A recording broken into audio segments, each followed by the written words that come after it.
రిషి, ఆ empty room గురించి ఏం డిసైడ్ అయ్యావు? డిస్కస్ చేద్దామని చెప్పాను. అండ్ ఇలాంటి డిస్కషన్స్ పొద్దునే ఎప్పుడు పెట్టకని కూడా చెప్పాను. But still you know how to ruin my morning. నా వర్క్ రేపే స్టార్ట్ అవుతుంది. నీకు చెప్పాను కదా, I want to set my work from home office set.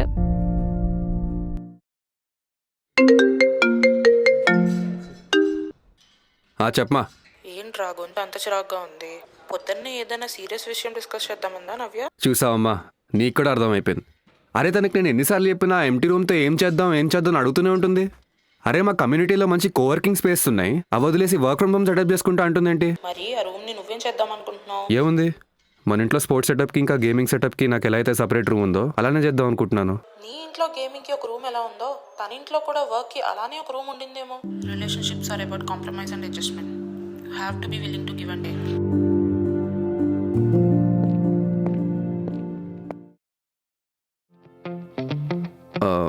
ఒకే రూమ్లో ఆఫీస్ స్పేస్తో పాటు గేమింగ్ సెటప్ కూడా పెట్టుకోవచ్చేమో కదా.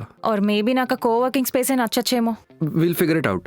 No relationships are all about compromise and adjustment. You have to be willing to give and take. నీకంత బుర్ర లేదే. వెళ్దామా?